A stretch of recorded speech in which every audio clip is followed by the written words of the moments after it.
Hi, good evening, everybody. Welcome to the Tuesday, May 2nd City Council meeting. We've just finished our closed session, so now we're reconvening to open session. So we're going to start with the Pledge of Allegiance and an invocation. So if you would remain standing after the pledge, and we will be led by Councilman Tomlinson. Please repeat after me. I pledge allegiance to the flag of the United States of America and to the republic for which it stands, one nation, under God, indivisible, with liberty and justice for all.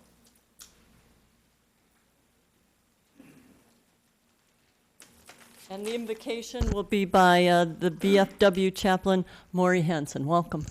Good evening. Uncover.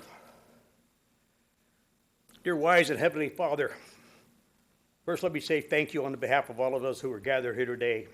We thank you for your many abundant blessings. Thank you for life itself, for the measure of health we need to fulfill our callings, for sustenance and for friendship. Thank you for the ability to be involved in useful work and the honor of varying appropriate responsibilities. Thank you as well for the freedom to embrace you or reject you. Thank you for loving us even so from your boundless and gracious nature. We want to thank this opportunity to recognize one of our own here.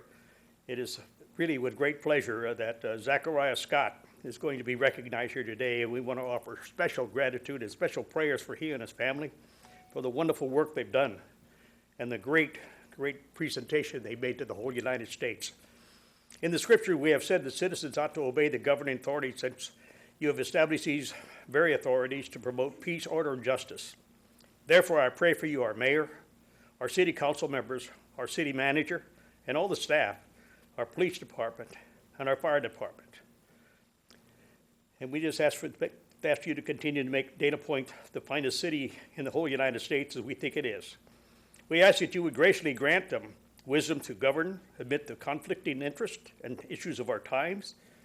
Grant our city council a sense of welfare and true needs of our citizens, a keen thirst for justice and righteousness, a confidence in what is good and fitting, and the ability to work together in harmony even when there is honest disagreement.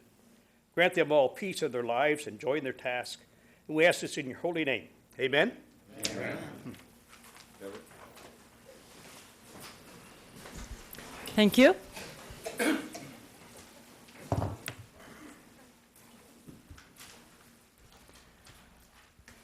Okay, so we're moving on to presentations and proclamations. And so I am pleased and proud for our first one, the volunteer of the quarter, and I will turn that over to Mayor Pro Tem. Rose, could you bring up the spider? Okay, go to the next one, please. Is your thing on? I just want to make a few remarks. I have just a few pictures to show before we give the award. So I first met Skip as I was volunteering to help maintain the tall ships at the Ocean Institute, and Skip was always there making sure we had directions to know what we needed to do and how to do the work, and then usually off to get the ship out for the day. But I really didn't get to know as much about him as I've learned here in the last month plus until we started preparing for an 80th birthday party. So Dee, who's in the audience, told me, we're going to do an 80th birthday party, and I said, oh, maybe there's a few things we can do. Well, what I learned in getting ready for the 80th birthday party was a lot more than just helping out at the tall ships and taking the ships out as a skipper. So I learned a lot more background. And when the opportunity the city had decided that a volunteer award was something they wanted to add, this is the first one we've given out. And I said, I know just the perfect person. If he's not the volunteer that we need to give it to, then we're missing something. So we're happy to be able to do that. At the birthday party, we first said we were expecting a couple hundred people, and then we said, well, there could be maybe 300 people. And I don't know how many people ended, but we couldn't fit them into the hall. We had to ask the Sea Scouts and some of the others to eat out on the outside. So so it was a success and an honor to be a part of it. Next slide. This is more typical of Skip in his teaching role, whether it's at school, I guess, in the past as a math teacher, or whether it's the Sea Scouts on how to sail, or using the tall ships to teach sailing to youngsters. He's often in the classroom on a boat, in addition to the classroom. So I think this is a typical picture of what we of him in his own environment, I think. So he's now working with the Scouts, the Sea Scouts, which he founded about 40 years ago. He's now got about 10,000 hours, 10,000 hours plus in volunteering in those, in addition to volunteering in other roles. Could we have the next slide? This is one of his other roles. He working at the harbor and at the Sea Scouts. He started volunteering at the Ocean Institute, and when in 1981, when the Pilgrim sailed in, it really caught his attention. And so I think we said today, Skip, something like 25 plus years ago, he took over and became the skipper of the Pilgrim and the Spirit of Dana Point. So on any given day, you might find him in this position shown here. At the Spirit, or now no longer the Pilgrim at the moment, although we hope to correct that one of these days and get it back seaworthy. But this is him in his normal environment, as I would put it. So since somewhere in the 80s to 90s, he's been skippering the ships. Next slide, please. Now, this reflects his intelligence here, because this is the only time that Skip actually allowed me to take the helm of the Pilgrim, and you can see he didn't get very far away in doing that. So, as we were coming into Long Beach, he said, "You just have to keep it between, the jetty on that side and that side," and But he wasn't very far away when we were coming in there. So I credit him on his good judgment of not allowing me to take it very far. And the next slide, please. So now, just to look at today, right? This picture was taken this past Saturday, because the Spirit was taking out a charity for cystic fibrosis and an event, and they wanted to have a pirate sail, and you get it. And so, in true character, Skip got into the event, right? I mean, he's got to be the skipper. You can't skipper a pirate ship unless you can be the skipper of the pirate ship. And so I thought he fit right in, and that's who he is. That's the spirit of the guy we want to award. So he lives in Dana Point. He's raised his 5 children here. I think probably several of them are around tonight, as well as some of the Sea Scouts and people from the Ocean Institute. So I think he is a great person to honor, and our first volunteer of the quarter award. And we're happy to have him here and present this award. So Skip, if you'd like to come up, please.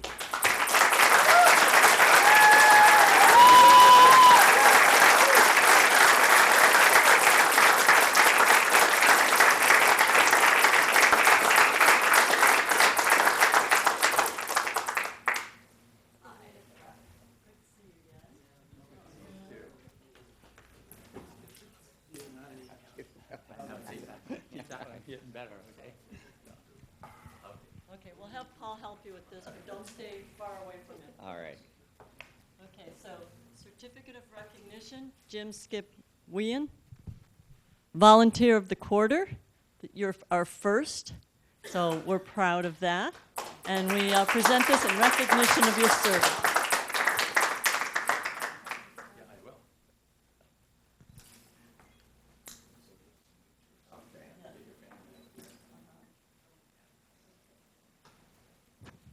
Family members.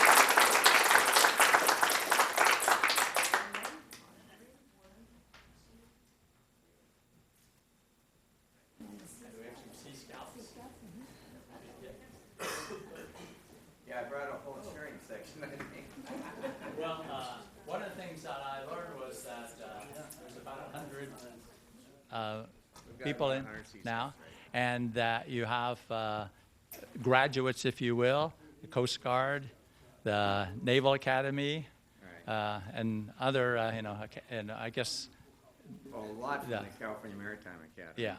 Yeah. So graduating them to those programs is that's great, right? So, yeah. So, come. Sure. Wherever we can take a picture.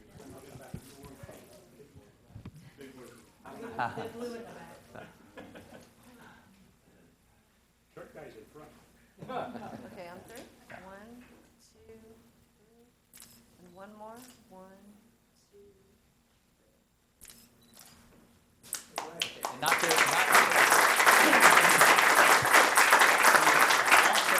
have several people who volunteer with us at the Ocean Institute who it'd be great to have up and have a picture with Skip too. So can we get a few of you from the Ocean Institute?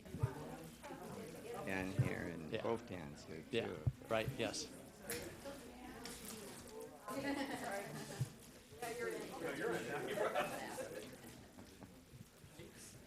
There we go.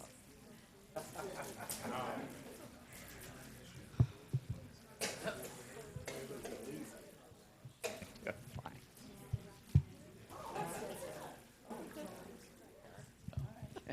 All right. Yeah.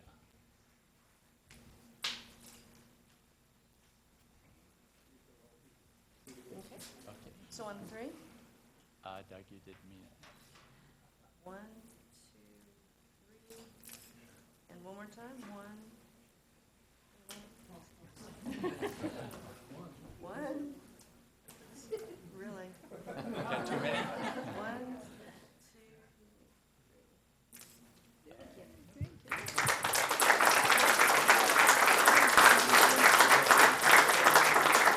I just want to say thank you to the city. I feel greatly honored. I'm not sure I deserve all this, but I really appreciate it. And I want to thank all the people that came here tonight. The Sea Scouts are well represented. My family's well represented. The volunteer pilgrim crew and the Ocean Institute management as well. So thank you, everyone.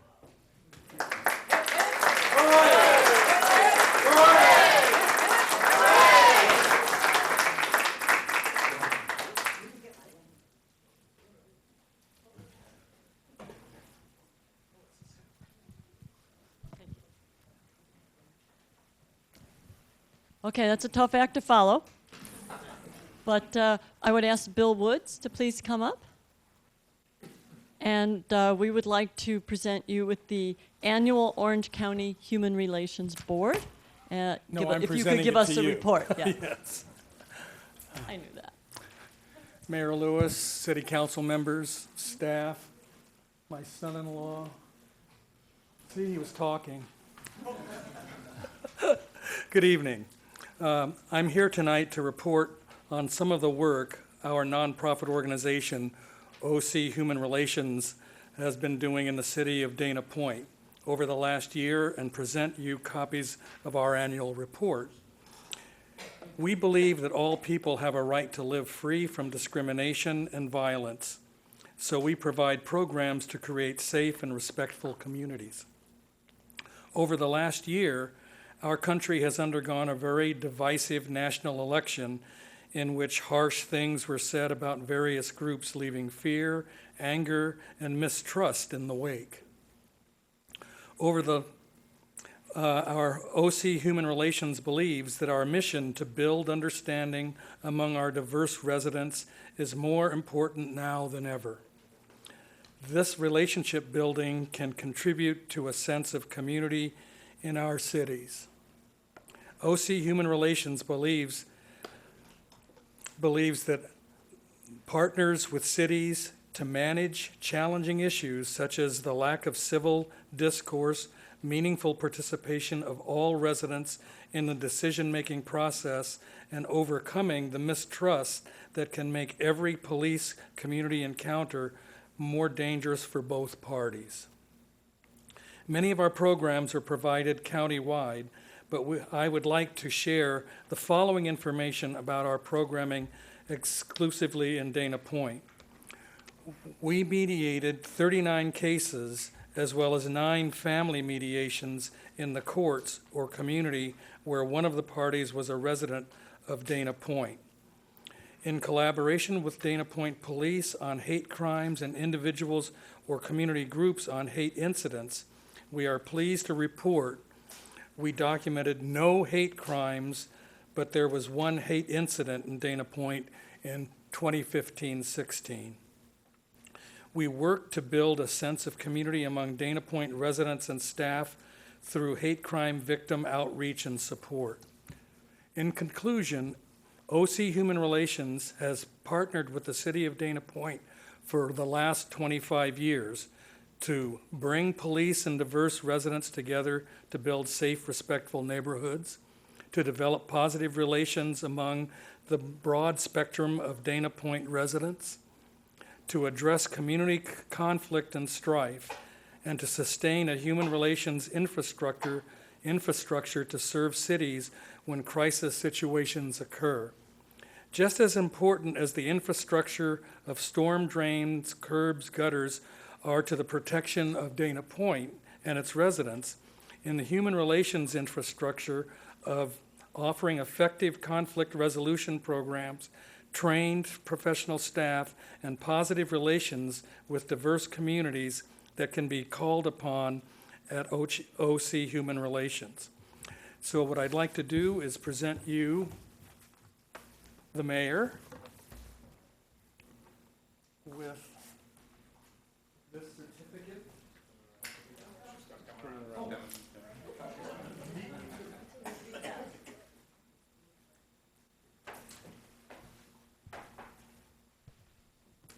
There you go. I think you have quite a few of those over the last number of years. And then I would also like to give to you for each of the board members, as well as the certificate, our annual report on hate crimes from Human Relations. Great. Thank you very much. Thank you very much. And thank you, Council. Thank you very much, and thank you for all your great work. Thank you. We appreciate it.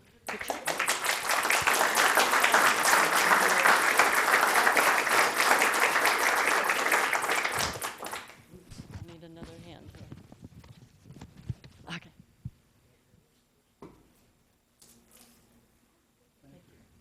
Thank you.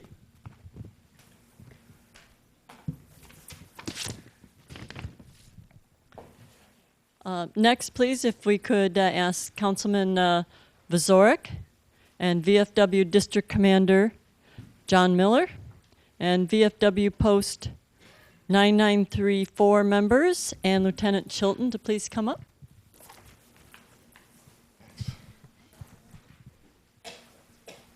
Good evening, ladies and gentlemen. I'm Rick Vixoric, as she just mentioned, and I am a member of the City Council, but I'm here tonight wearing another hat. I'm also a member of our local VFW Post 9934, and as part of that post, I get to serve as the Law Enforcement Officer, Firefighter, and EMT Awards Chairman.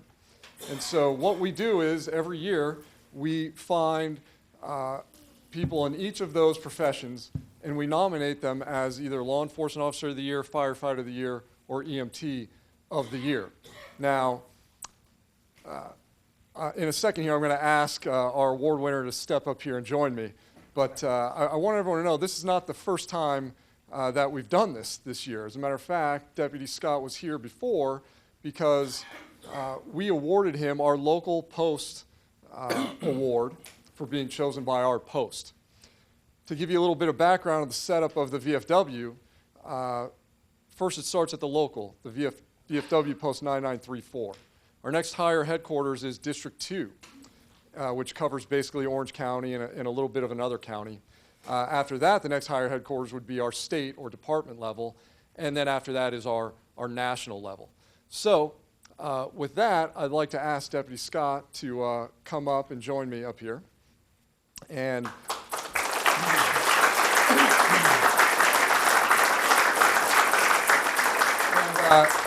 And not to give away the suspense, as I said, we've already presented him with the local Post 9934 award. But we are fortunate enough tonight to have with us the commander of our District 2, who is here to present an award as well. I'd like to introduce him now, John Miller.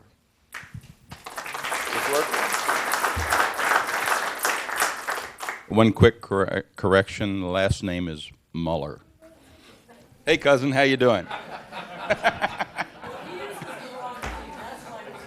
Oh, that's cool.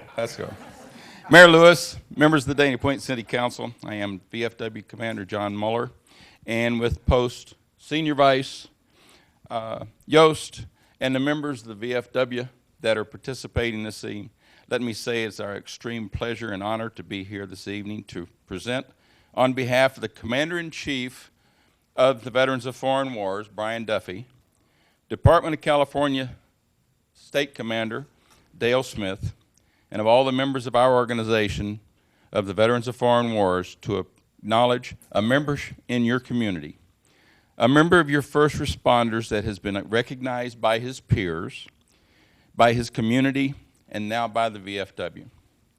This individual was selected as the first place applicant for the district level against many extremely qualified applicants, and as a result was forwarded to the Department of California for consideration, with results in him being again identified as the top of those submitted for evaluation. So I'm here to give you a I'm here to give you a plaque for first place in the state of California. Okay?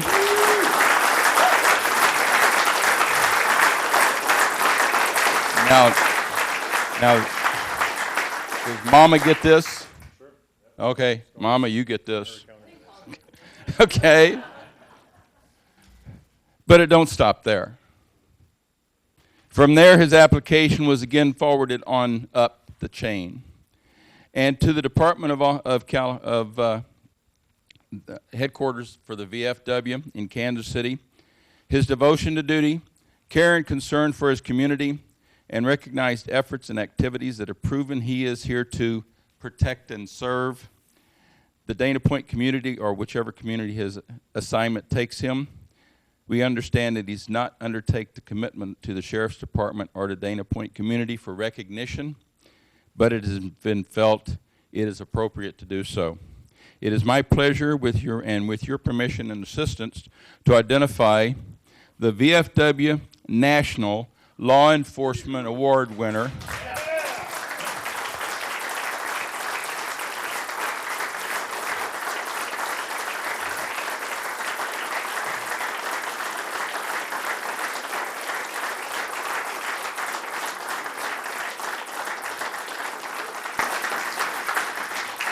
And for our Commander-in-Chief, it reads, in recognition and sincere appreciation of his dedication and selfless service to the Orange County Sheriff Department. During Zachary Scott's outstanding career, he has maintained a highly professional and exemplary service to the community and to the nation. His extraordinary commitment clearly illustrates the proud core values and traditions of law enforcement professionals, further highlighted by the degree of administrative and respect of both his peers and the local public for his service.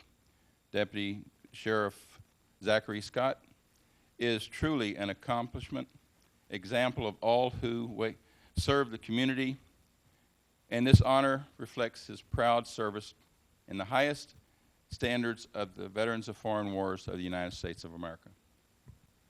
Brian Duffy.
Well, thank you for that presentation, Commander. Before anyone leaves, I do want to introduce our Vice Commander of our local post, Wayne Yost. Wayne Yost, who has a few things to say.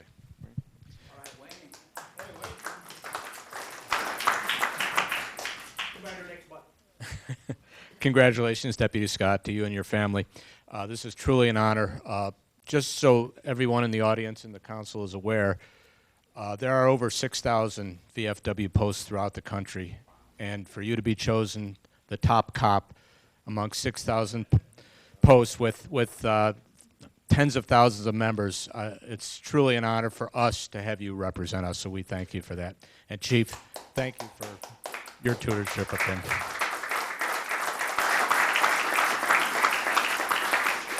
There's two other individuals that I need to honor that are not up here this evening.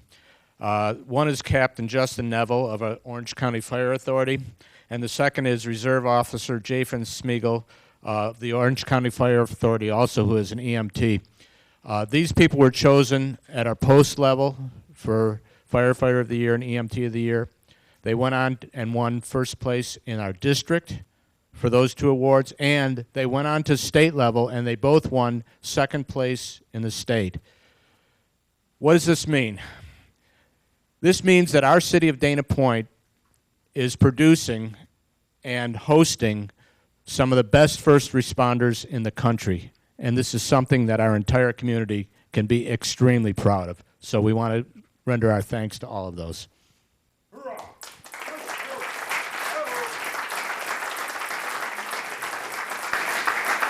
Thank you, Wayne. Well, Deputy Scott, I don't know if you were aware that you were also the national winner as well, or if that was a surprise to you. So I don't know if you had prepared something in response to that, but I do want to give you a chance to speak if you'd like to say anything. Sure, of course. Try not to cry this time because I cried last time. But just wanted to thank the VFW. This is amazing. I'm shocked. I'm honored at all the above. So I thank the city. I love this city. It's been awesome to me. I've been real blessed here. All the members of my department that came here, I really appreciate it. So, and then, of course, my family, they always make me cry, so I'll try not to. But it all starts with them, so I'm honored. I'm a loss of words right now, to be honest, so I don't know what else to say. Thank you. And then Chief Tilton. You know, this is really a special night, not only for Zach and his family, but for our community and our department. This is the first time in the history of the Orange County Sheriff's Department that one of our deputy sheriffs have been recognized at a national level. It really speaks volumes to the character of our men and women that work for us here in this community. You know, Zach is just one of many. When I look at these young men and women and the work they do for us in our community, and you look not only what they do in uniform, but in their off-duty time, is just amazing. What they volunteer in, their commitment to community, incredible. Something special about Zach, and I don't know if you know this, he and his family work closely with the Cystic Fibrosis Foundation, and since 2015, their family has raised, approximately $90,000, Zach? Pushing $100,000 to look for a cure for cystic fibrosis. And if you have time, go to Paul's Patrol on YouTube and take a few moments to watch that YouTube video. Incredible, incredible work that Zach and his family does. And again, I'm so proud of you, Zach. Thank you. Thank you.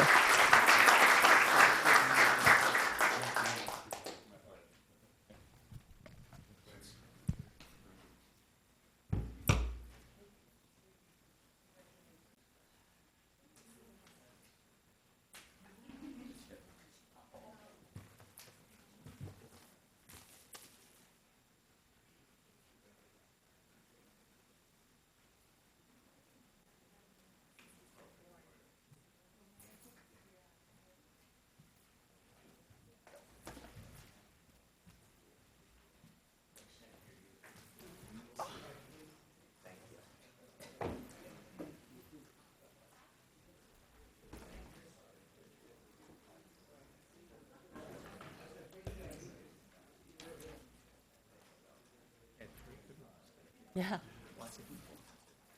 How'd you get yours so big?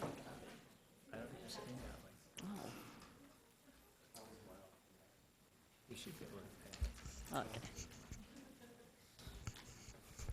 Okay, now the fun's over. So we go to the consent calendar now. So all matters listed under the consent calendar are considered to be routine and will be enacted by one roll call vote.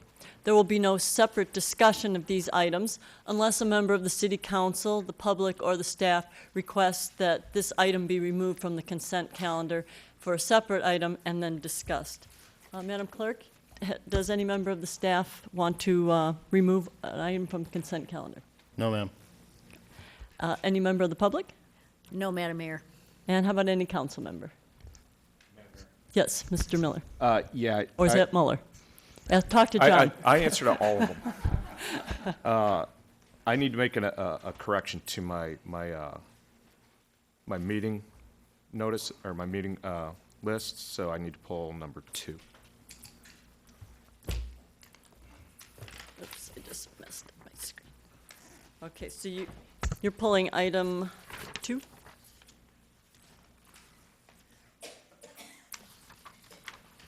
Okay, so item 2 is regular meeting minutes, April 18, 2017. Yeah, it's just I missed one of my meetings. Okay, It's just, should I do it now? On March 23rd, I also attended the OC Medal of Valor Lunch, and I forgot to put that on my list. okay, so now, may I have a motion to move all the remaining items on the consent calendar? Madam Mayor, I'll make a motion to move the balance of the Thank you, in a consent second. calendar. Second. Thank you. Vote.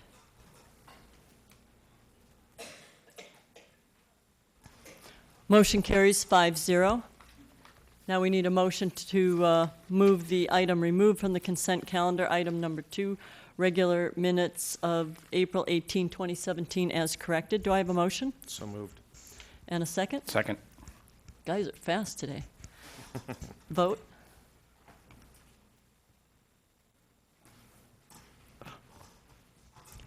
Motion carries 5-0.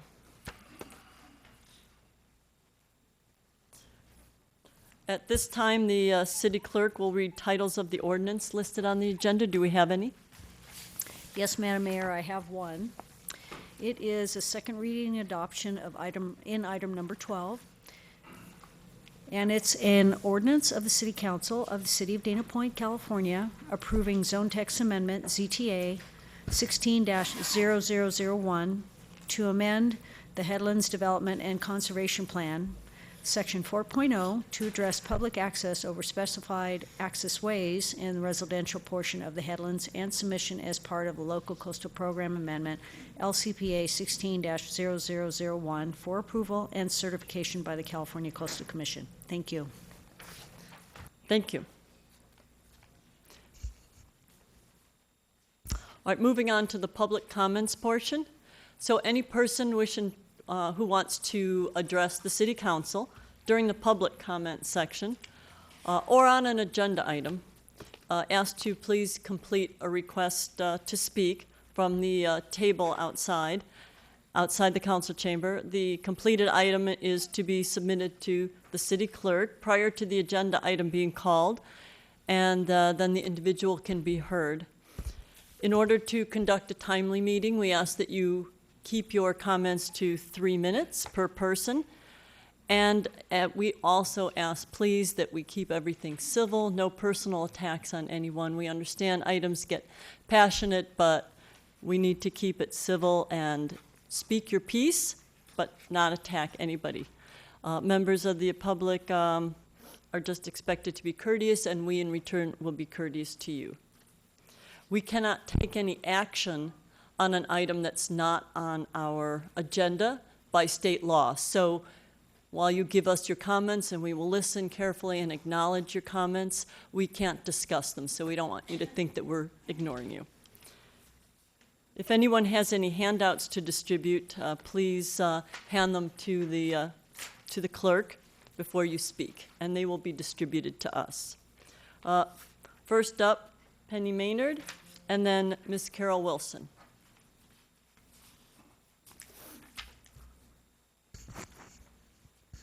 Coastal Living Magazine props. Oh, and I neglected to ask if you would please state your name and your city of residence for the record, please. My name is Penny Maynard, 21-year Dana Point resident.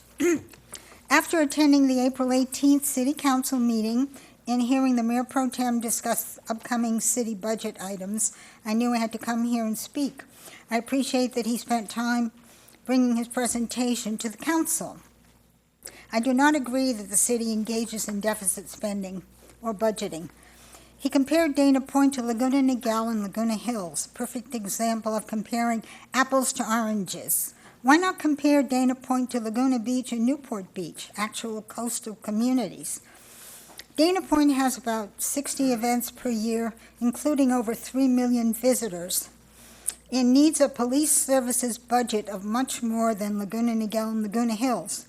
Just dealing with the Coastal Commission, which originated Sea Ranch in Sonoma County in '68, which Laguna Niguel and Laguna Hills do not have to do.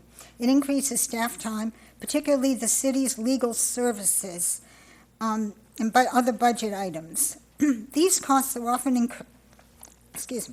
incurred to address concerns from residents. As an example, short-term rentals and sober living facilities where we needed extra legal services. He also mentioned reducing maintenance in our parks budget. That bothered me. Do our residents actually want less park maintenance? I don't think so. More than 50% of the city's revenue is from tourism. To truly be fiscally responsible, we should be maintaining or doing even more maintenance and improvements to our city and other services, since our goal is to be a 5-star city, as some of our hotels and resorts are 5-star. We should do this in order to bring additional visitors and TOT revenue. This includes completing projects, both Town Center, Lantern District, and the Doheny Village Plan. I was confused a couple of meetings ago when the mayor voted no on some aspect of the Doheny Village Plan. In May 2017 issue of Coastal Living selected Dana Point number 9 as the seaside happiest town in the U.S. Carmel is number 8. I want us to strive for number 1, not make budget decisions that might take us in the other direction, which would result in loss of tourism revenue. And as always, I think we should have council districts, and we should add beach to Dana Point. Thank you. Thank you. Next speaker, Ms. Carol Wilson, and then Ms. Nancy Jenkins. Welcome. Thank you. Carol Wilson, Dana Point. After I spoke at the last council meeting, I was referred to Jill Jackson, who's in charge of our Neighborhood Watch program. Believe it or not, it took me 2 weeks to reach her. I called the number on the city website where I reached a voicemail that said, "Community Services, you have reached the voicemail of blank." Well, I left a voicemail, and as you might suspect, no one returned my call. Then a person on the city staff emailed me with Jill's email, which turned out to be incorrect. I resent the email and reached a Judy Jackson at the Sheriff's Department, who told me I had the wrong email. Then I wrote another person on Dana Point staff asking for the correct email and got no response. Finally, last night at the Capo Cares meeting, I got the correct email. So I spoke to Jill today and found out that her voicemail had not been properly set up, and that's why I got a message that I had reached blank. That has now been corrected. I also strongly urge that Jill's email address be added to the city website, as well as the police services number. We have 28 Neighborhood Watch block captains in the city, so for 33,000 plus citizens, we have about 0.1% representation of block captains and Neighborhood Watch. The city needs to make a much greater effort to publicize, recruit, and sign up a whole lot more Neighborhood Watch block captains. In addition to having more Neighborhood Watch teams at every city event, we should have articles in the paper that talk about how it works, how to sign up public service meetings, and also public service meetings should be held at least quarterly to train and sign up new block captains. Kudos to Tony Nelson and Capo Cares. I understand Capo Beach has 21 neighborhood watch captains and signed up an additional 7 people last night at their meeting. This is one of the least expensive and easiest ways to reduce crime in our city. After talking to Jill, I found out that the person who had previously been in charge of Neighborhood Watch had left the city staff, and that responsibility had not been passed on. So for several years, the program was dormant, and Jill has been assigned to get the program back up and running again. City and police personnel are aware of the impact that Proposition 47 is having on crime and how difficult it is to stop property crime today, but most residents are not aware. You can't just arrest people for misdemeanors or petty theft like you used to. You don't get put in jail. It's important for our citizens to be the first point of eyes and ears and inform our police services when we see something that doesn't seem right. In Capo Beach, our crime rate is up 28% over the rest of Dana Point, and Neighborhood Watch can assist with that. Because our neighborhoods are not lighted at night, it makes it just that much easier for car break-ins, petty theft, and other crimes. So I am asking you, all you council members, to get 100% behind ramping up our Neighborhood Watch programs and do your part to improve crime in our city. Thank you. Thank you. Do you have the correct number now, Ms. Wilson? I verified that with Jill this afternoon, yes. Okay, great. It's going to be 35 because we signed up 7 more people. I'm sorry, did you have the correct number now, the phone numbers that you needed? You called a phone number and it wasn't correct. Do you have that? The voicemail wasn't set up. Okay, so now it's okay. Okay. Thank you. Ms. Jenkins? Thank you. My name is Nancy Jenkins, and I'm a resident of Dana Point. I'm vice chair of the Arts and Cultural Commission, and I'm also on the committee of the Dana Point Art Fest, and that's why I'm here tonight. This is our very 4th Art Fest, but we've changed it quite a bit, and I wanted to share some of that information with you and with our citizens that are watching. It's very inclusive, the committee is, and that's due to the change. We have business people, we have artists, we have an expert at online communication and print communication. There are 3 ways it's changed. First, we have 2 great bands playing that day. We have a jazz band and we have a blues band on various locations, not all together, on Del Prado. The quality of the art is really improved because it's been a juried show. And this began in this magazine called Laguna Beach Art. And there are various copies around the city. We have an ad in here, and I've given all the city council a copy of this. And then in addition to this, as long as I'm talking about PR, because that's what we are doing in a different way, I have a rack card for everybody here, and I left them outside so that you could pick them up, because I want you to be able to remember the date. For the citizens, the time has been extended. So it's on a Sunday, May 21st, from 10 in the morning till 5 in the afternoon. Now, businesses along Del Prado have a lot of special offers, especially the restaurants, to be able to entice you to stay a while and maybe walk part of the street to see some of the 100 artists and then go on. PR has been a big thrust of ours. And in that PR, if the people in here had the opportunity, if you were here early, to see the drone.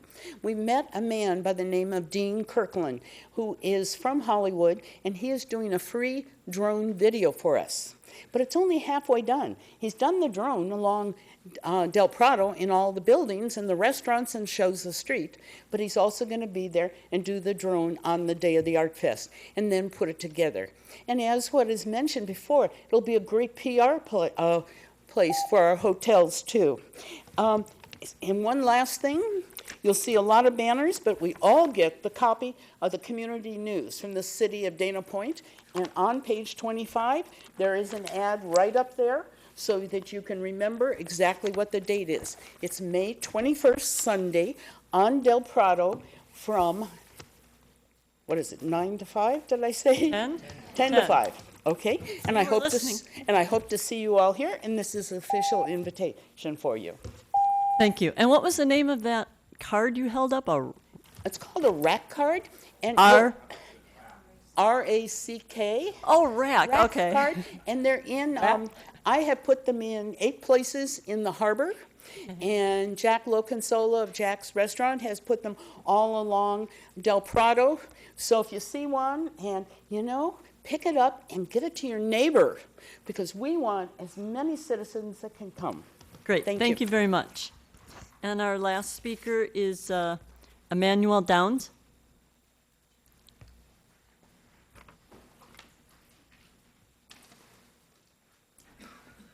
Welcome.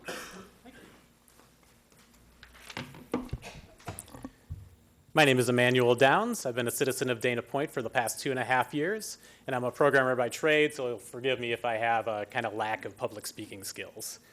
You're doing great. Just wanted to bring up a concern that this is my first city council meeting that I've ever attended, and recent changes in political climate have led me to believe that there could be some concerns with the way that immigration enforcement is handled.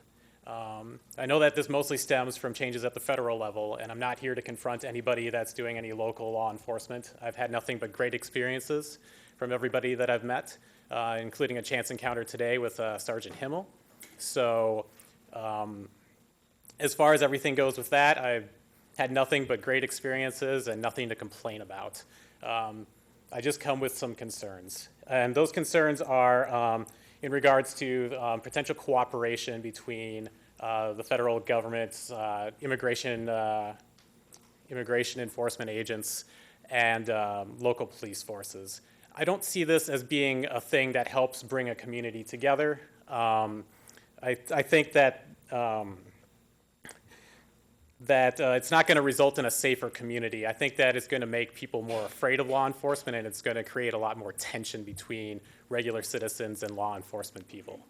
I know that this view is also shared by communities of faith. I know that the Catholic Church has taken some time to inform their local churches that there may be an increase in immigration enforcement, and that that may result in tearing their communities apart. And that's not something that I want to see happen here in Dana Point. I'm here with a few other people that share my concerns. We've been paying attention as of late just to make sure that, nothing goes poorly in the community and that we can stay strong together. So I just wanted to let everybody know that, we're paying attention, but we know that, there hasn't been anything that, to our knowledge, has been going wrong, but we just wanted to share our concerns in regards to immigration enforcement. Thank you. Great, thank you very much.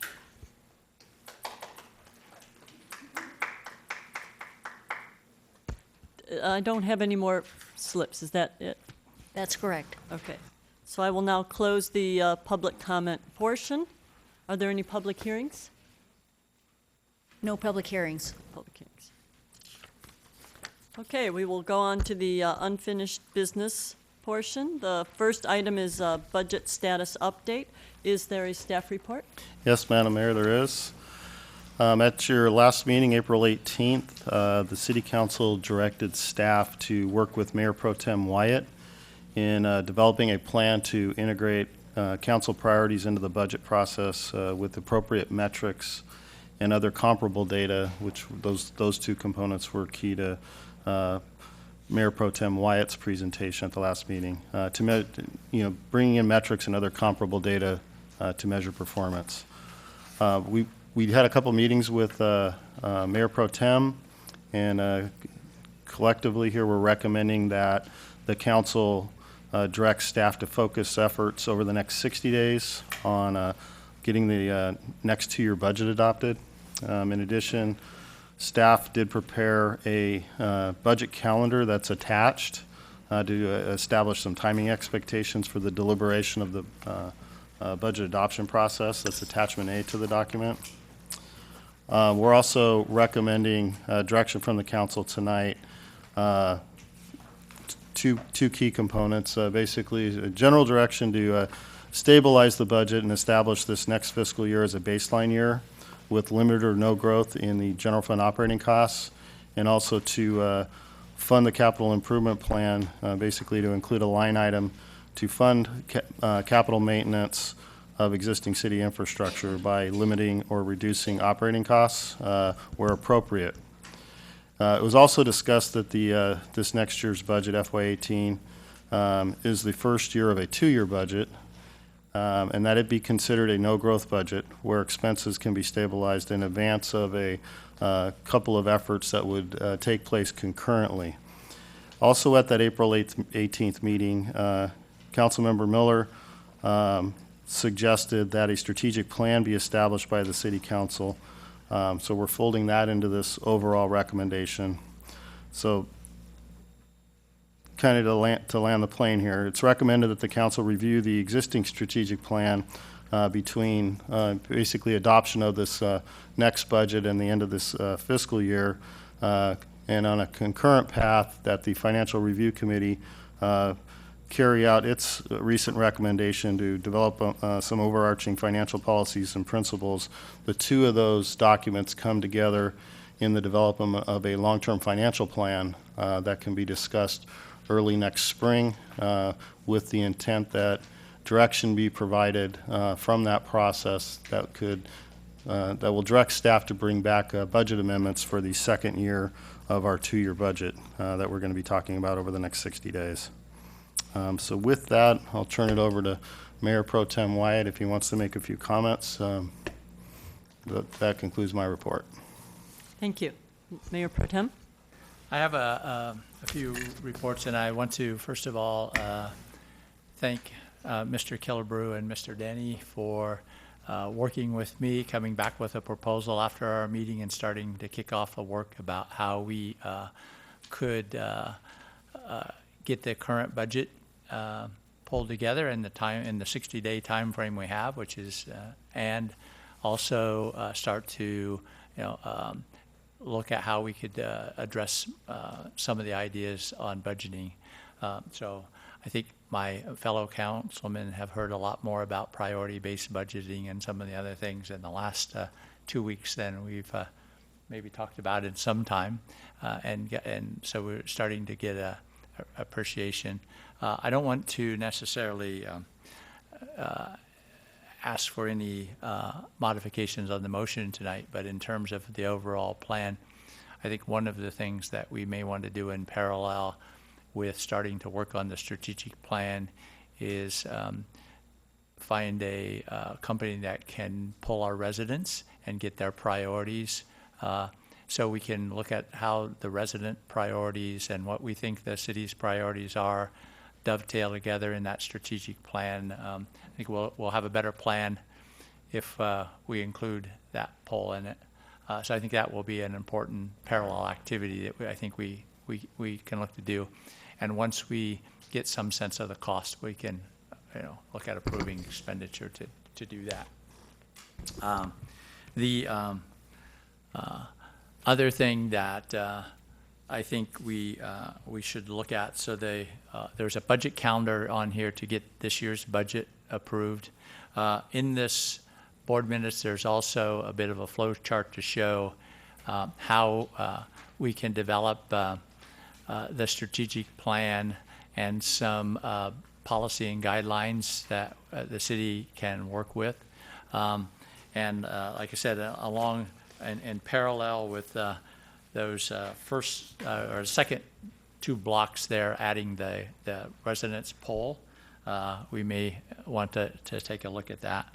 And then I think that when we start to get into the 5-year plan, with that, then we'll want to give us a better view of making sure we have something to look forward and where we're going, where our projections do.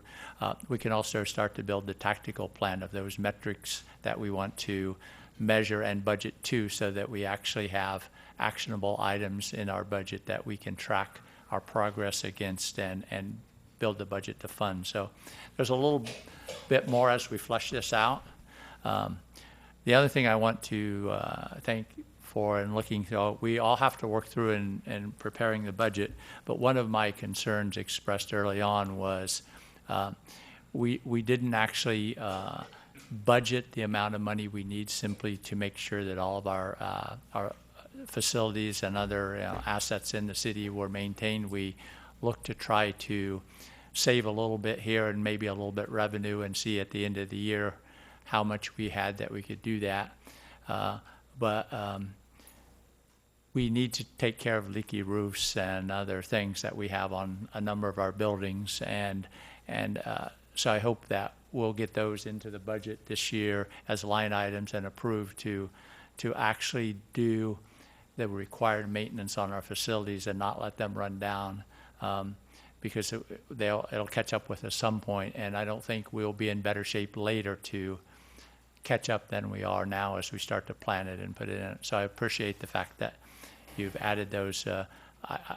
I only get to ask in our negotiations that we consider it. Everybody else here has to agree at some point whether that's the right place to spend our money. But thank you for working to pull that data together and add it to the budget and make it all work out.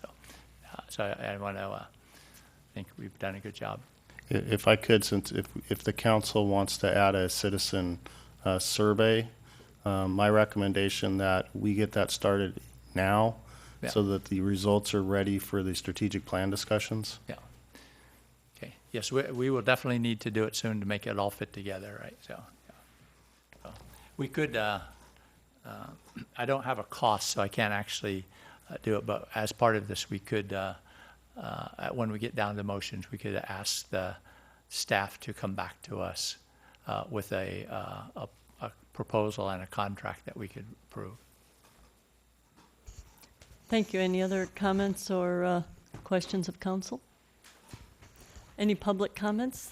Question. Oh, okay. Yes, Councilmember Tomlinson. On the zero-based budget, Mr. Killebrew, have you preliminarily looked at all the capital investment projects we need to look at, capital repairs? So you've already kind of got a baseline on that this year? Yes, sir. Our Public Works Department, I tasked them with pulling together lists about 2 months ago, or 2.5 months ago, to get the list down to what needs to be done.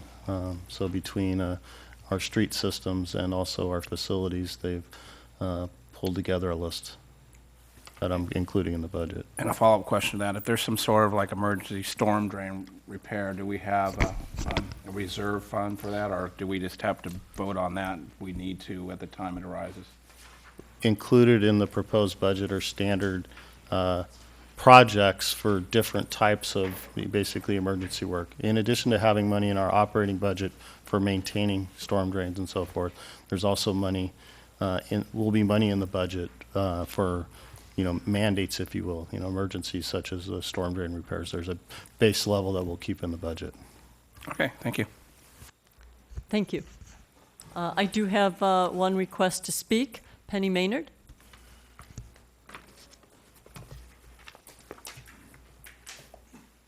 Welcome. Hello. Penny Maynard, 21-year resident of Dana Point. This is about hiring of a new city manager, and it relates to budget items because that person will be tasked with implementing what you all decide. As a 21-year resident of Dana Point since its 7th year in 1989, and who has lived here longer than most all city council members, except perhaps John, although I'm not sure about that, I have seen 5 city managers. I would be quite concerned if the city hired someone, perhaps from outside the area, who had no history of this community. If a person had history and was nearby, that would be great. And who went to work implementing radical changes from what our residents and our visitors, who again provide over 50% of city revenue, have come to expect from our city. Fiscal responsibility says that a good way to grow the economy is to grow its greatest revenue source. Since our economy is visitor-serving based and our budget, more than half a city budget, the city should focus on that. We've been going in the right direction for many years, and this is not the time to go backwards. Thank you. Thank you. Any other comments, Madam Clerk? No, Madam Mayor. Thank you. Okay, so at this time, I would, the recommended action is that the City Council receive and file the budget status update from the acting city manager to initiate the fiscal year 18-19 budget adoption process. So do I have a motion? So moved. And a second? I'll second that. Great. Vote? We have a discussion? Oh, sorry. Discussion? Oh, darn. You almost got there. It was good. I know, I always have to discuss. Go ahead. I just wanted to bring up, I really appreciate what Mayor Pro Tem White's been doing. I was not aware he was working with you on the city strategic plan. That is something that's really kind of troubled me over the last few months about the direction we were going and needing to have that discussion. I'm glad we're going to do that. But one of the things that's been discussed a lot over budget is we have to find places to cut. And maybe we do, I don't know. I think we need to do some investigation into that. I think the real conversation needs to take place in economic development, increasing our revenue streams. That needs to be as big a part of the discussion as cutting costs should be. Because when you start talking about cutting costs, that's services to this community. And we're a five-star community. We can't afford to start cutting back on our services and maintenance and things of the such that could have a negative impact on our residents. And I'm pretty sure there isn't a single resident out there who wants to cut back on services. So we need to find that way to start increasing our revenue streams and offsetting some of these increased costs that we're experiencing. And Mr. White really got it right today, and I'm glad he brought that up, but we need to have a community survey. When we start through our strategic planning process, the community has to be a part of this. We talked about it over short-term rentals. I mean, the tide, it moves, and what the city really wants changes relatively quickly, so we need to be able to respond to that. So I'm glad you brought that up, and I appreciate that, and thanks for the work you did. So I'm going to support this motion.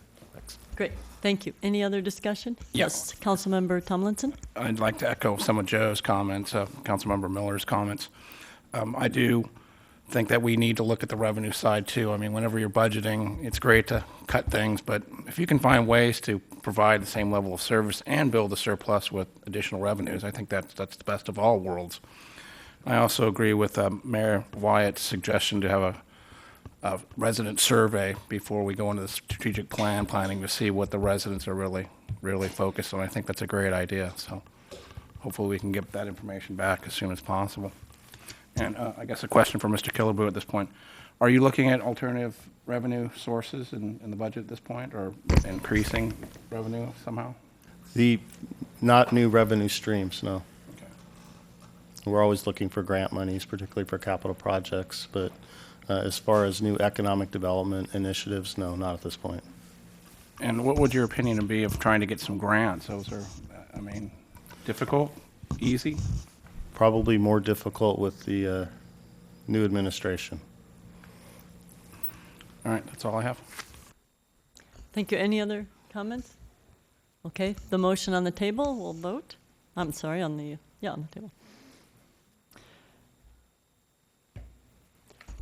Motion carries 5-0. The report is filed and received.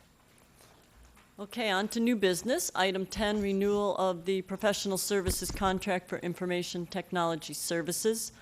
The City Council recommended action that the City Council authorize the city manager to execute a contract renewal for the City of Brea, I guess Brea IT?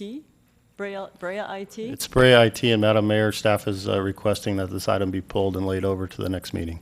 Okay. Any objections? Okay, then the item 10 is pulled. It will be brought back on the next meeting, which will be the 16th?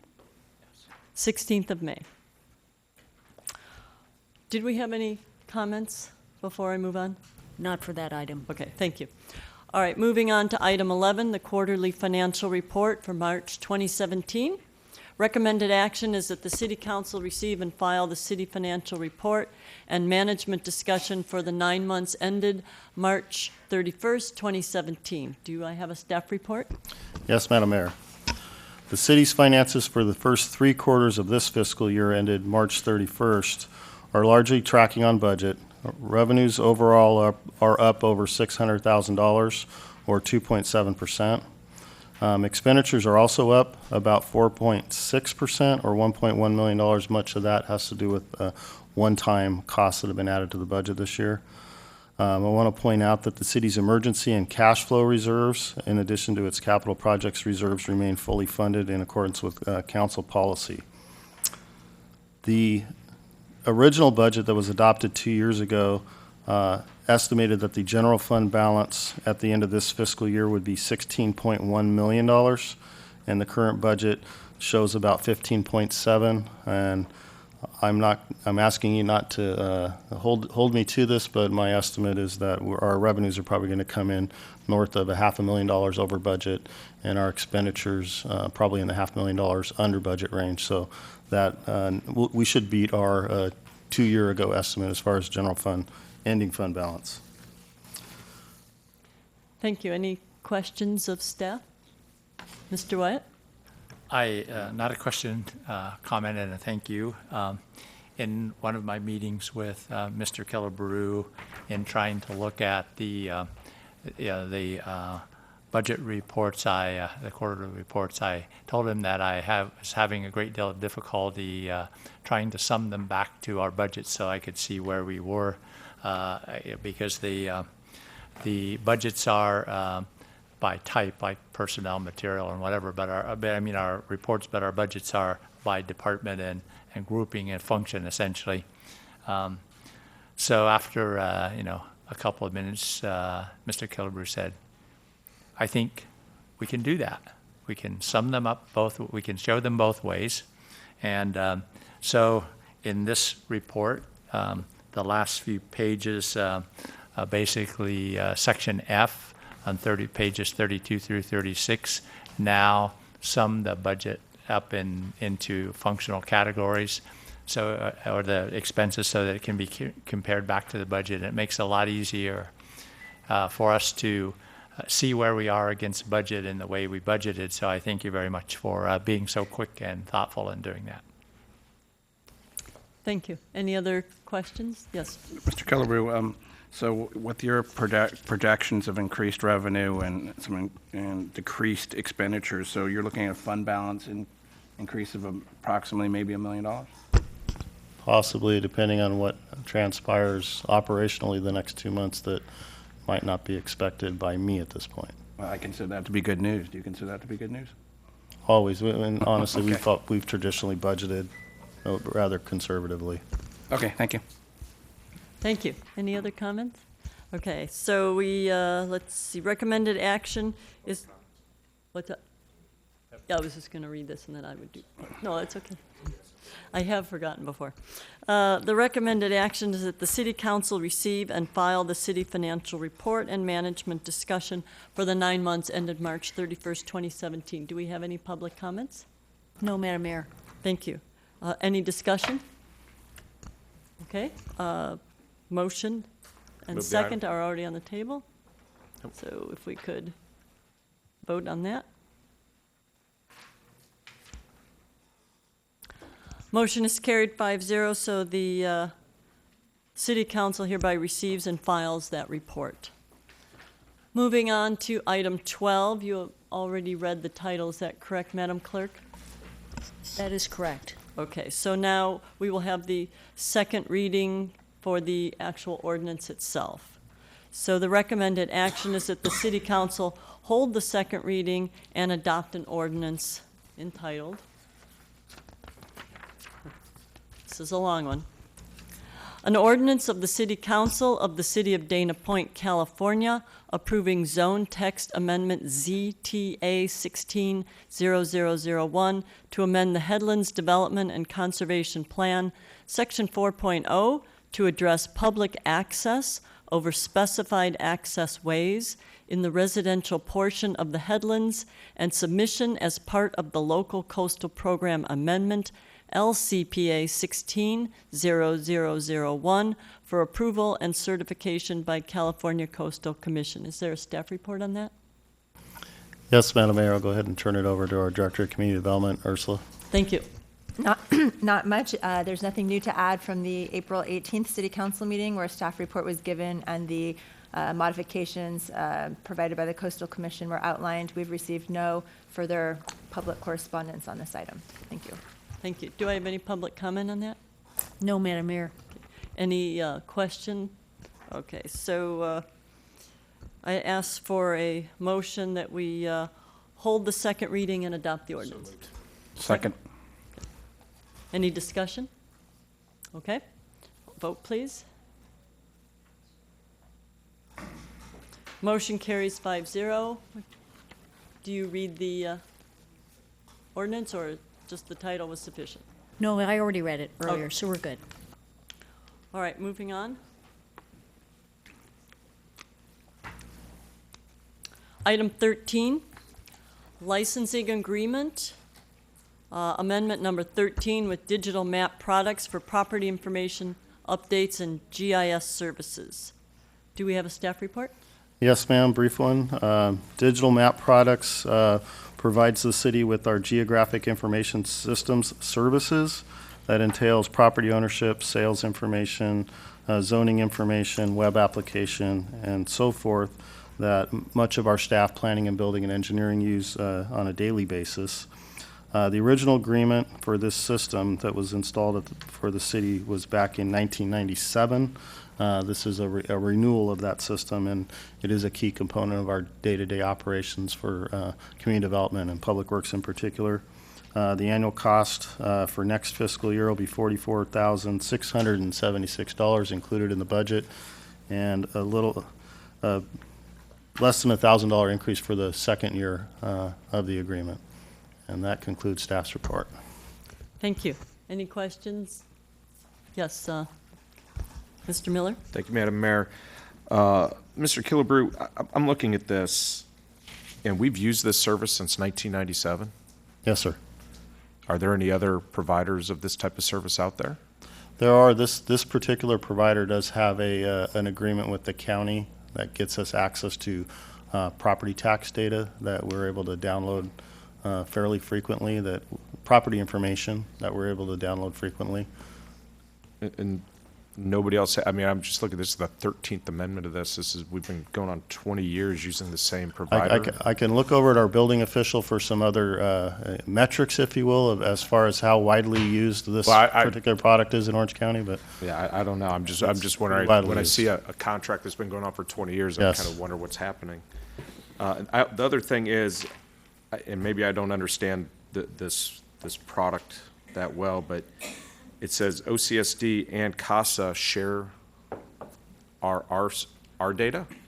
They have access to our system to get access to the information that's in it for their day-to-day operations.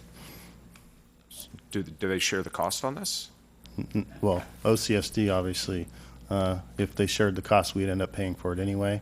With CASA, they access with the animal shelter, they access our data as well as San Clemente's. And we're the only two funding sources for their animal control operations. So basically, we would end up paying for it either if way. they try to share costs, we'd be paying for it. They would add it to our bill. Okay. All right. Thank you. Any other questions? Did you want to say something about this? No. Okay. I just noticed you moved up. I didn't know if you were going to say something. Okay. So what we are doing here, any public comments? No, Madam Mayor.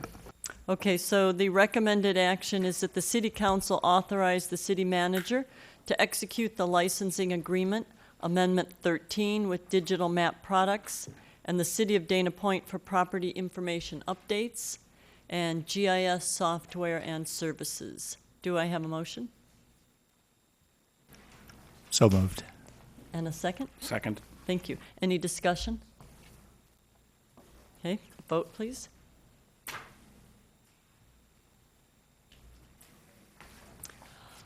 Motion carries 5-0.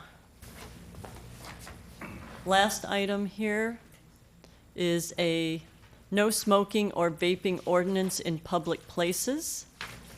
The recommended action is being asked for is that the City Council directs staff to investigate, advise, and where appropriate, quantify for the council the risks and benefits of prohibiting smoking or vaping in public places from the city's, residents, and business perspective, and provide council with a high-level roadmap of how we would implement such an ordinance should the council decide to do that.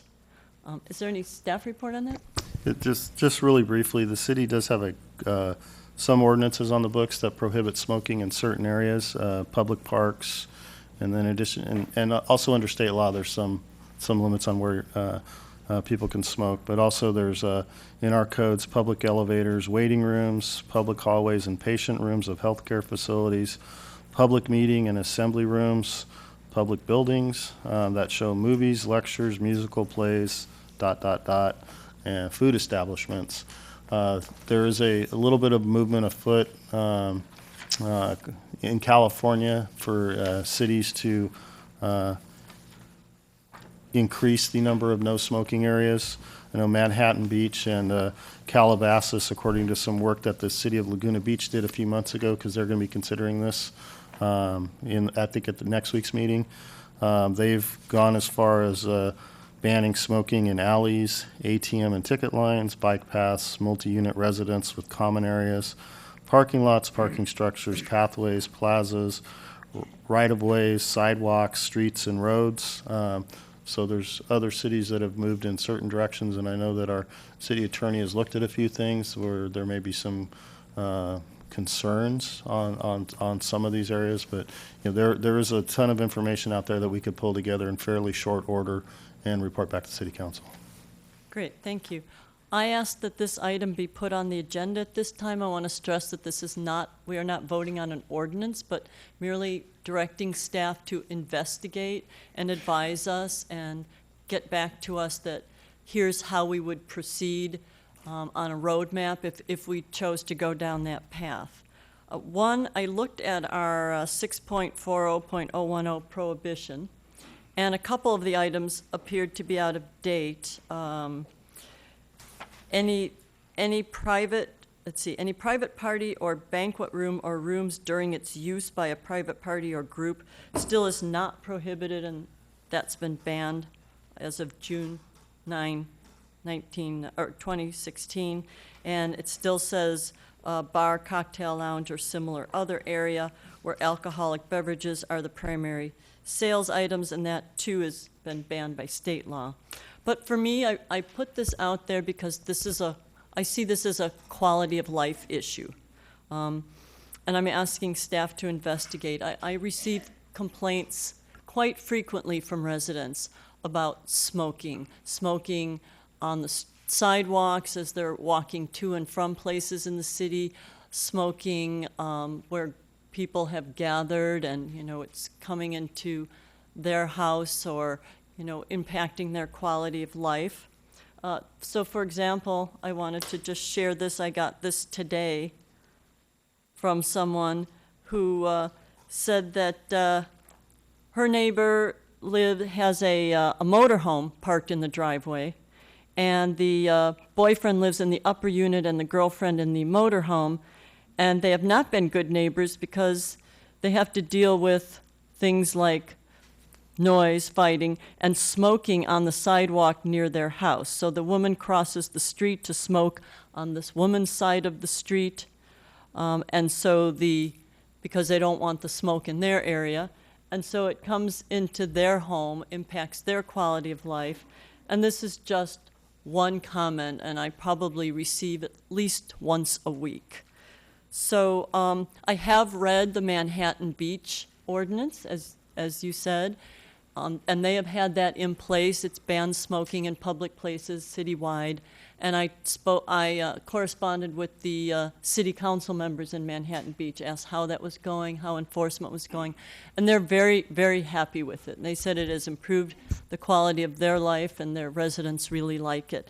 And today I spoke with Mayor Tony Eisman in Laguna Beach, asked about their ordinance. They passed that in January, not an ordinance, they passed the resolution unanimously in January to ban smoking in public places in the city. They actually wanted to be even more inclusive. They didn't want it in backyards, they didn't want it anywhere, but they were told they couldn't quite go that far yet. So their resolution bans it in, as the acting city manager said, alleyways, sidewalks, parking areas, garages, any place that's open to the public, and they will be bringing that to the city council for voting on the ordinance this May 9th. So that was the genesis of my request, that we just consider this for our residents to improve their quality of life and at least investigate doing that here in the city of Dana Point. Do I have any discussion? Is there from council on this? I have Mayor Pro Tem? As we look through what it would take to think through the implications of putting it in place, I also just want to make sure that we include the implications of attempting to enforce it. I mean, the issue we have, I mean, I see lots of smoking in public parks and things. I mean, it becomes difficult to enforce. As we think through all the implications, enforcement is a piece of the puzzle that we need to understand. So if you could consider that when you're looking at it, it would be quite useful. Thank you. Yes, I completely agree, which is why I had a lengthy conversation, well, email actually, with the Manhattan Beach people, because that was one of my first questions, how is enforcing it going? But yes, that would be a big piece of it. Any other questions, Mr. Tomlin? No. Okay. Did I have any public comment on this?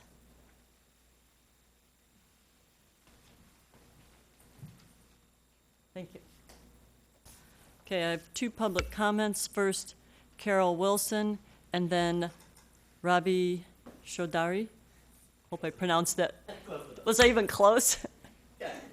Okay, thank you. Ms. Wilson? Hi, Carol Wilson back again from Capitol Beach. Welcome again. Okay. I just want to give a little input as a resident about the smoking. I, for a number of years, had a sober living home across the street from me. And they would have groups of people that would go and smoke in either the front yard or the backyard, and whatever residents lived by them could not open their windows, they could not go in their backyards. So I am definitely in favor of something like this. And not to just single them out, but also at the city parks. I know we've got an ordinance, and talk about enforcement, Pines Park, people go there and smoke every day, even though there's signs that say you're not supposed to smoke there. And it's really hard because there's the point to call the police when, by the time they get there, that person is probably going to be gone or they're not smoking anymore is kind of strange. I don't know what the answer to that is. But I definitely hope that the city does take this on and looks at how you can improve our quality of life. I don't know if it's related, but I do know that one of the people that live next door to the smoking this sober living home where the smoking was quite intense. The two people that live there developed cancer within the year. And so it is a public health issue, and I hope that you will give it your due diligence to really see how you can improve our quality of life here. Thank you. Thank you. And this is this is an issue regardless of who's doing the smoking. The question is the behavior that affects the quality of life, regardless of where that behavior emanates from. That's what we're trying to reach up here. Like here was the neighbor with the motorhome. People who come in for short-term rentals and they spend a couple days and there's a whole bunch of people there and they're smoking. And, I talked to somebody today who called me and said, she walks down the sidewalk, and in front of this one store, there were a couple people that tend to hang out there. I don't know if they work there, and they take the breaks, and they're smoking. And it was, she had to walk what she called the gauntlet to get past this. So it's addressing this regardless of where it comes from. It is the behavior that is impacting quality of life here. But thank you for that. And help me. Chowdhury. Chowdhury? Chowdhury, yes. Chowdhury. Thank you. And have some materials.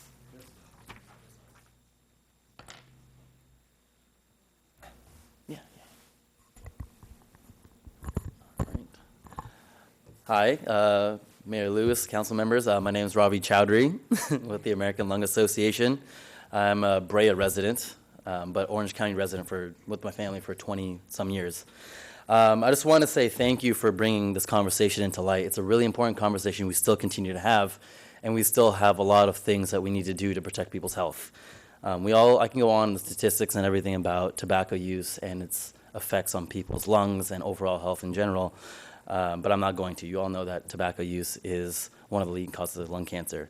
Tobacco use is the #1 cause of preventable death and disease in the country.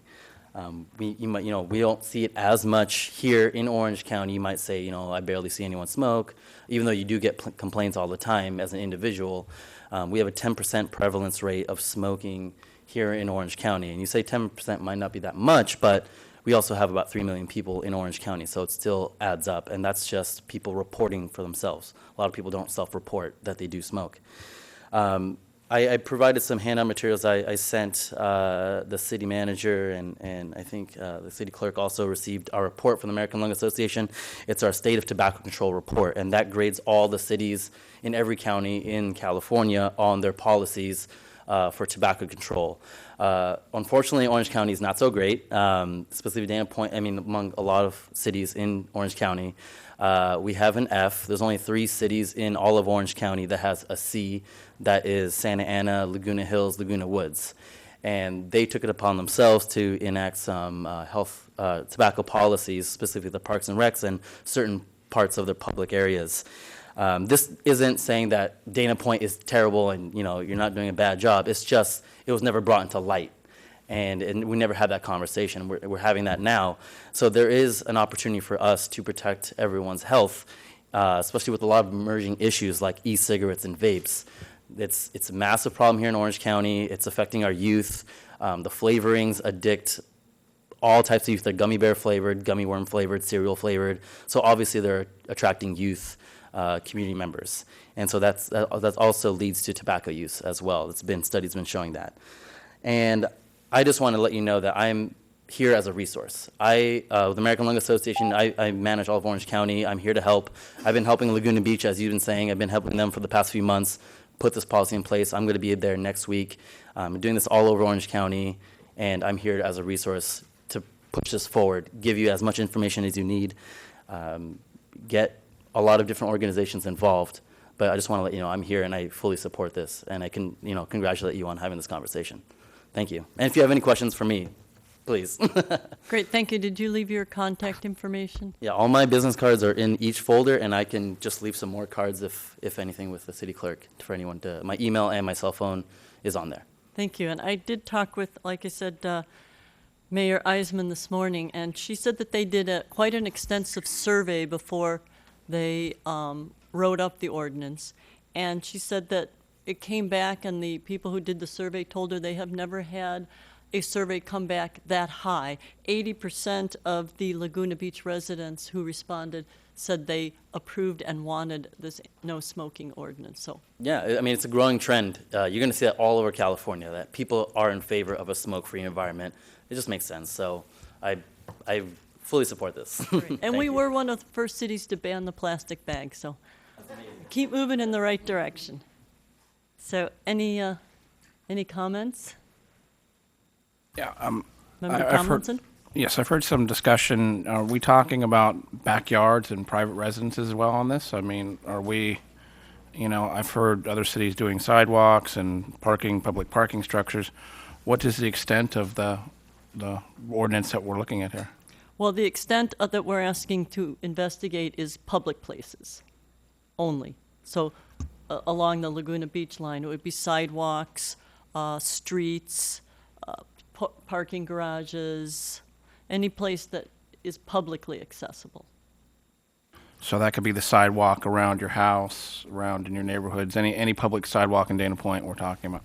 Yes. Okay, and the other concern I have, I'm very property rights orientated, and you have a house, you should be able to do within reason what you want to do in your house. But I also have a law enforcement issue. Who's going to enforce this? Are we going to have smoking police? And how are we going to do this? What is the cost to our community to enforce this type of ordinance? And the third comment I have is, what about marijuana? Maybe Mr. Munoz can fill me in on this. What would be the effect of smoking marijuana in this situation? To the degree that we have the ability to prohibit tobacco smoke, the marijuana legislation that was passed specifically allows us to prohibit marijuana smoking. So what it actually says is you can prohibit marijuana smoking anywhere that tobacco smoking is prohibited. I don't know the answers to the questions you've raised in terms of where we can and can't prohibit smoking. I mean, certainly we can in our public parks and in our public buildings. I just haven't spent the time to research it yet in terms of streets and sidewalks and other places, but with the councils, if the council asks us to do it, we can certainly look into it, and we would try and save a little bit of time and energy by contacting Manhattan Beach and Laguna Beach right away to see what they've done and what their research is. And that was, a good point for me too. Enforcement would be a part of that investigation. How is Manhattan Beach enforcing it? What is their success rate?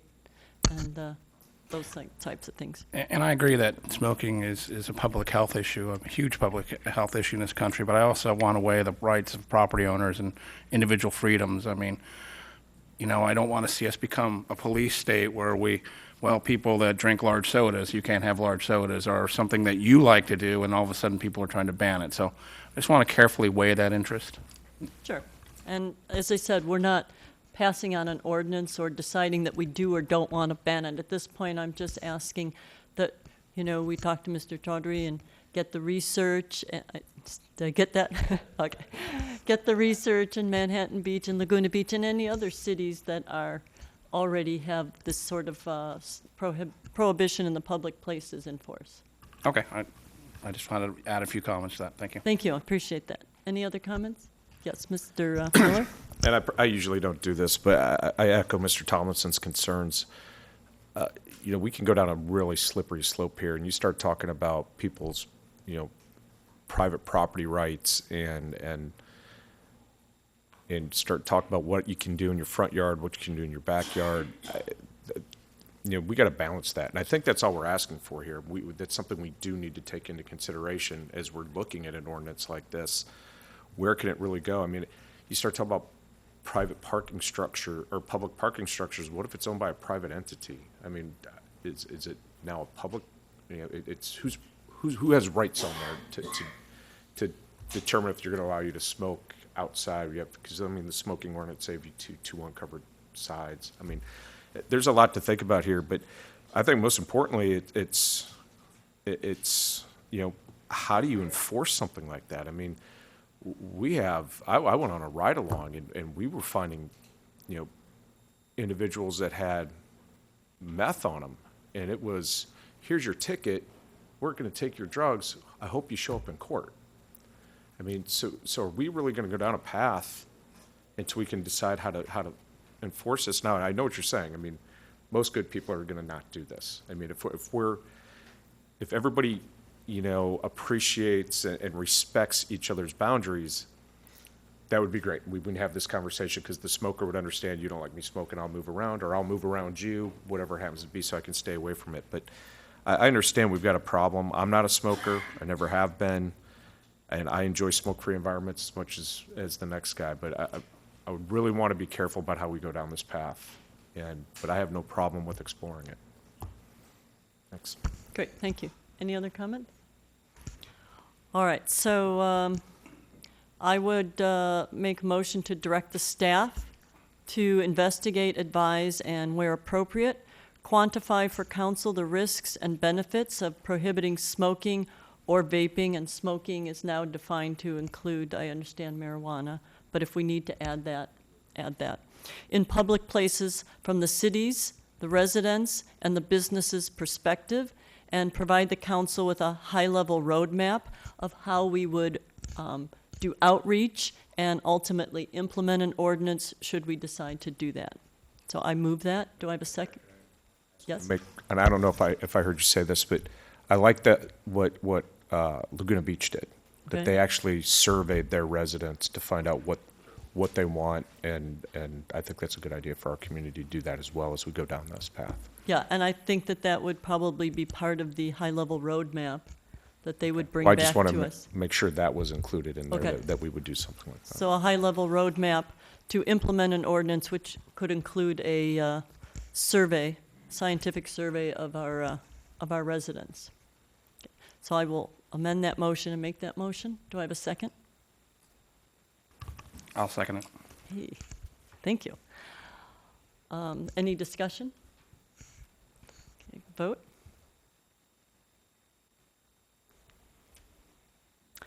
Passes 5-0. Thank you very much. So staff has that direction. And thank you, staff, for looking into the Laguna Beach. Okay, staff report. Acting City Manager Killebrew. I have no report tonight. Okay, and City Attorney, Mr. Munoz. I just thought I'd mention for the benefit of the public that I know is interested in this issue that a receiver was appointed in the last week for the Seaside Inn. The property has been secured, and efforts are underway now to begin the renovation process. Thank you. Any reports from council? Mr. Miller? Thank you, Madam Mayor. A couple things. Over at OCFA, we're very active in the drowning prevention, OC Drowning Prevention Task Force. And I just want to kind of give a background. Over the last, I believe it's 9 years, Dana Point has had 44 different near drowning incidents, 14 fatal, 30 non-fatal. And I want to point out, it's not the age group you may think that are the ones, the largest age group actually. It's the age group 35 to 64. That's the problem. That's the area we are having the majority of these incidents in. And you can always talk about why that may or may not be. And it's not the pools. It's in the ocean. And I think it's important that we stay involved with this task force to make sure our residents understand the risks of swimming alone, swimming at night, and maybe get a little bit more involved. I know last year we gave them some money. I'm going to talk to them again and see what they're looking for and possibly get back involved in that. Now, this program involves coming into your community, giving you different tools and materials for your individual home. One of them is a little, they call it the stick. And it's something, if you have small children, they're in the pool, you're responsible for watching those children. You have the stick. You can't leave until you hand that stick off to somebody else. So that way you make sure that those kids are always supervised or whoever happens to be out there. So that's something I wanted to bring up, and I might be asking to put something on the agenda next month to talk about if we can help fund that program. And lastly, I want to talk about the Dana Point Bike Race this weekend. It was a big success. They had between 3,000 to 5,000 visitors. It's one of 20 criterion races in the country. And we compete with LA, New York, and Boston. And I think we're probably the only one with a great Pacific Ocean view. But this is a big event. It has a huge international presence. We had riders from New Zealand, Australia, Brazil, Tasmania, France, Colombia, and Mexico here. This is a very large event. It's another way to give Dana Point an international, or give us international exposure. And when I was talking to the business owners down there, everybody really enjoyed how it was run this year specifically, because it seemed like the residents, instead of going to the different food and beer tents that were there in the past, that they actually went into the restaurants and spent some money. So that goes down towards my economic development, new revenue sources. It's good that we can do something like that for our businesses down there. So I just wanted to point that out. And that's these events are another reason why Dana Point's the number 9 coastal city in the country, as ranked by Coastal Magazine. So thank you. And I will get my list of meetings in to the clerk as soon as she sends me the email to remind me. Mr. Mayor Pro Tem? I don't have any report to give. I have turned in my list of meetings to the city clerk. Great.